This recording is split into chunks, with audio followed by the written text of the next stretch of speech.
ഏറ്റവും നിർണായകമായിട്ടുള്ള കൂടിക്കാഴ്ച ഇപ്പോൾ ആലപ്പുഴയിൽ നടന്നുകൊണ്ടിരിക്കുകയാണ്. മുഖ്യമന്ത്രി CPI നേതാക്കളെ കാണുന്നു. PM ശ്രീയുമായി ബന്ധപ്പെട്ടുള്ള CPI CPM ഭിന്നതയെ ചൊല്ലി. അതിനിടയിൽ ജോർജ് കുര്യൻ കേന്ദ്ര സഹമന്ത്രിയുടെ പ്രതികരണം ദേശീയ വിദ്യാഭ്യാസ നയവുമായി ബന്ധപ്പെട്ടുകൊണ്ട് വരുന്നുണ്ട്. NEP വേഗത്തിൽ നടപ്പിലാക്കിയ സംസ്ഥാനമാണ് കേരളം. സ്കൂൾ തലത്തിലെ തടസ്സങ്ങൾ നീങ്ങി. NEP-യിൽ കേന്ദ്രം നിർദ്ദേശങ്ങൾ മാത്രമേ നൽകൂ, കരിക്കുലം തീരുമാനിക്കുക സംസ്ഥാന സർക്കാർ എന്നൊക്കെ പറഞ്ഞുകൊണ്ട് ഇതിനിടയിൽ കൂടെ കേന്ദ്ര സഹമന്ത്രി ജോർജ് കുര്യന്റെ പ്രതികരണവും വരുന്നുണ്ടെന്നുള്ള കാര്യം ശ്രദ്ധിക്കുക. ശ്യാം പ്രസാദ് ഉത്തമനും AK സ്റ്റെഫിനുമാണ് വിവരങ്ങളുമായി തുടരുന്നത്. ആദ്യം ശ്യാമിലേക്കാണ്. ശ്യാം, നിർണായകമായിട്ടുള്ള കൂടിക്കാഴ്ചയ്ക്ക് വേദിയാകുന്നത് ആലപ്പുഴയാണ്. അവിടെ ഇടതു മുന്നണിയിൽ എന്ത് സംഭവിക്കും ഇനി എന്നുള്ള ഒരു വലിയ ചോദ്യമുണ്ട്. സ്വാഭാവികമായിട്ടും തെരഞ്ഞെടുപ്പ് പശ്ചാത്തലമൊക്കെ നോക്കിക്കണ്ടുകൊണ്ട് തന്നെയായിരിക്കും ഒരു തീരുമാനത്തിലേക്ക് എത്തുക എന്ന് ഉറപ്പാണ്. ഇപ്പോൾ ആ കൂടിക്കാഴ്ച തുടങ്ങിയിട്ട് എത്ര നിമിഷമായി, എങ്ങനെ അത് പുരോഗമിക്കുന്നു, ആ തരത്തിലുള്ള വിവരങ്ങൾ?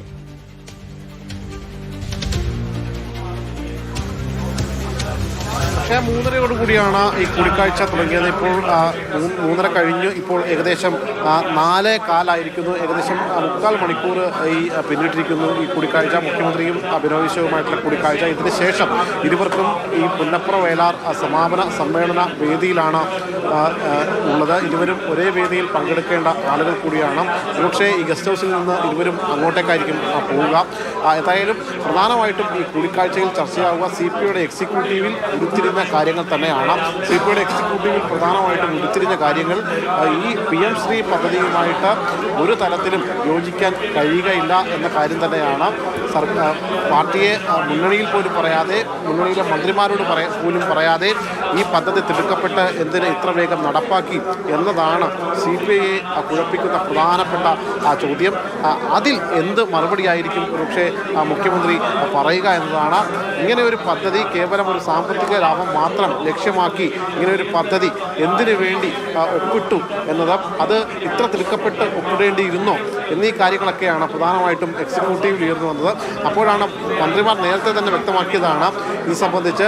ഈ നിലപാടുമായിട്ട് മുന്നോട്ട് പോവുകയാണ് എങ്കിൽ ആ മന്ത്രിസഭയിൽ തുടരാൻ ഞങ്ങളില്ല, ഞങ്ങൾ രാജിവെച്ച് പാർട്ടിയുടെ നിലപാടിനെ സംരക്ഷിച്ച് മുന്നോട്ട് പോകാൻ തയ്യാറാണ് എന്ന കാര്യം മന്ത്രിമാരും വ്യക്തമാക്കുകയുണ്ടായി. സ്വാഭാവികമായിട്ടും ഇനി കഴിഞ്ഞ 2 ദിവസങ്ങൾ കൂടി കഴിഞ്ഞാൽ മന്ത്രിസഭാ യോഗമുണ്ട്. ഒരുപക്ഷെ മന്ത്രിമാർ ഈ മന്ത്രിസഭാ യോഗത്തിൽ നിന്ന് വിട്ടുനിൽക്കണോ എന്നത് സംബന്ധിച്ചുള്ള കൃത്യമായൊരു തീരുമാനത്തിലേക്ക് എത്തും. അത് ഈ മുഖ്യമന്ത്രിയുമായിട്ടുള്ള കൂടിക്കാഴ്ചയ്ക്ക് ശേഷം സെക്രട്ടേറിയറ്റ് ചേരുന്നുണ്ട്. ആ സെക്രട്ടേറിയറ്റിൽ ഇത് സംബന്ധിച്ചുള്ള കൃത്യമായൊരു നിലപാടിലേക്ക് എത്തും. മുഖ്യമന്ത്രിയോട് പ്രധാനമായിട്ടും മറ്റൊന്ന് പറയാൻ പോകുന്നത് ഇടതുമുന്നണി യോഗം വിളിക്കണം എന്ന കാര്യമാണ്. ഇടതുമുന്നണിയിൽ ഇക്കാര്യം ചർച്ച ചെയ്യേണ്ടതുണ്ട്. ഇടതുമുന്നണിയിൽ ഇക്കാര്യം ചർച്ച ചെയ്ത ശേഷം മറ്റ് നടപടികളിലേക്ക് കടക്കാം എന്ന കാര്യം കൂടി ബിനോയ് വിശ്വം പങ്കുവയ്ക്കും.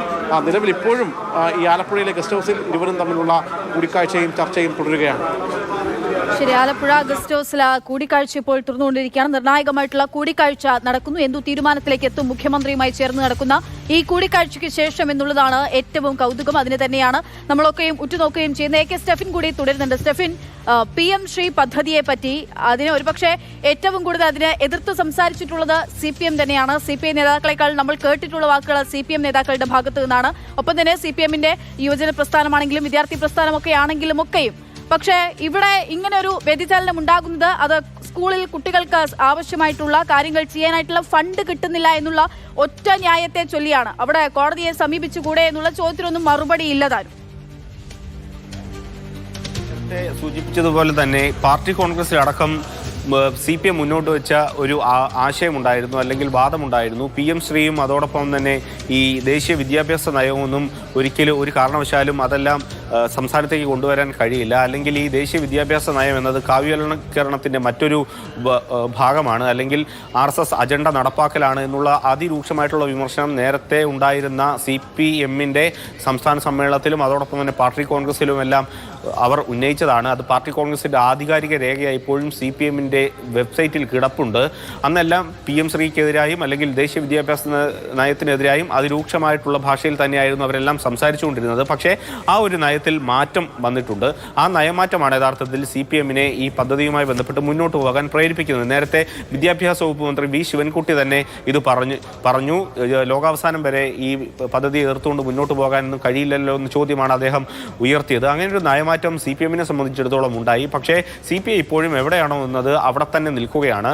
PM ശ്രീയും അതോടൊപ്പം തന്നെ ദേശീയ വിദ്യാഭ്യാസ നയവും എല്ലാം കാവ്യവൽക്കരണത്തിൻ്റെ ഭാഗമാണ്.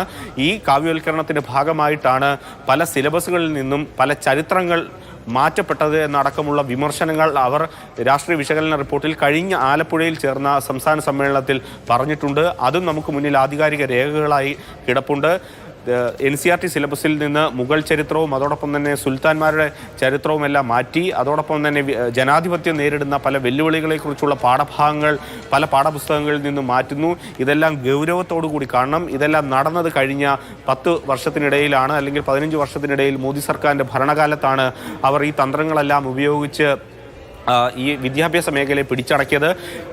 കേരളത്തിൽ ഗവർണറുടെ ഒരു ഇടപെടൽ യൂണിവേഴ്സിറ്റിയിൽ അതെല്ലാം തന്നെ വലിയ രീതിയിൽ വിമർശനാത്മകമായി 2 പാർട്ടികളും മുന്നോട്ട് വെച്ചതാണ് സംസ്ഥാന സമ്മേളനങ്ങളിൽ ഉൾപ്പെടെ.